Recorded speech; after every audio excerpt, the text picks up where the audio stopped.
നമസ്കാരം. മറ്റുള്ളവർ എന്നെക്കുറിച്ച് എന്ത് വിചാരിക്കും, അല്ലെങ്കിൽ മറ്റുള്ളവരെ പ്രീതിപ്പെടുത്താൻ വേണ്ടി എന്തെല്ലാം കാര്യങ്ങളാണ് ഞാൻ സ്വയം ത്യജിക്കുന്നത് എന്നൊക്കെ പറഞ്ഞ് പരാതിപ്പെടുന്നവരാണ് നമ്മൾ. എന്നാൽ നാം മനസ്സിലാക്കേണ്ട ഒരു കാര്യമുണ്ട്, മറ്റുള്ളവരങ്ങനെ പലതും പറഞ്ഞുകൊണ്ടേയിരിക്കും.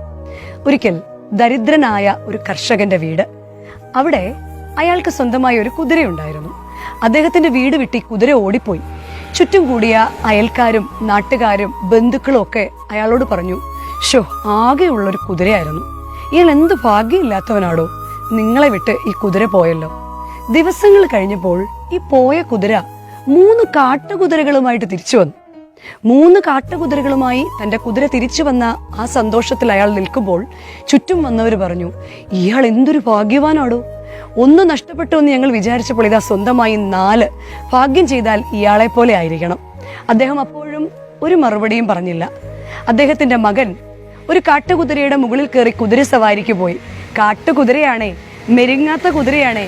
ഈ കുതിര ആ യുവാവിനെ തള്ളി താഴെയിട്ടു. കൈയും കാലും ഒടിഞ്ഞു. ഇത് കണ്ട് അയൽക്കാരും നാട്ടുകാരും അയാളോട് പറഞ്ഞു, ആകെയുള്ളൊരു മകന, കൈയും ഒടിഞ്ഞു കാലും ഒടിഞ്ഞു, നിങ്ങൾ എന്ത് തൊട്ടാലും കഷ്ടകാലമാണല്ലോ, എന്തൊരു ഭാഗ്യമില്ലാത്തവനാണോ താങ്കൾ.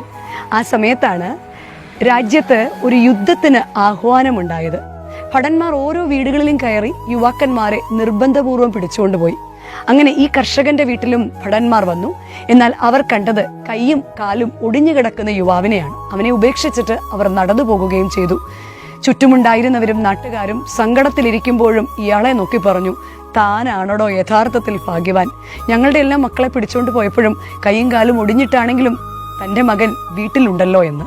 പ്രിയമുള്ളവരെ, ചുറ്റുമുള്ളവരിങ്ങനെ മാറിയും മറിഞ്ഞും ഉത്തരങ്ങൾ പറയും. ഒരു നാണയത്തിന്റെ 2 വശങ്ങളാണ് സന്തോഷവും സങ്കടവും, ഭാഗ്യവും നിർഭാഗ്യവുമെല്ലാം. എന്നാൽ നാം മനസ്സിലാക്കേണ്ട ഒരു കാര്യമുണ്ട്, സംഭവിച്ചതെല്ലാം നല്ലതിന്, സംഭവിച്ചുകൊണ്ടിരിക്കുന്നതും നല്ലതിന്, സംഭവിക്കാൻ പോകുന്നതും നല്ലതിന്. ആയതുകൊണ്ട് യാഥാർത്ഥ്യങ്ങളെ മനസ്സിലാക്കി ഉന്നതിയിലേക്ക് നടന്നു നീങ്ങുവാൻ ആഗ്രഹിക്കുന്നവർ എല്ലാ സാഹചര്യങ്ങളിലും പൊരുത്തപ്പെട്ട് നല്ല വിജയത്തിനായിട്ട് നോക്കിപ്പാർത്തിരിക്കാൻ ദൈവം എല്ലാവരെയും സഹായിക്കട്ടെ എന്ന് ആശംസിക്കുന്നു, പ്രാർത്ഥിക്കുന്നു.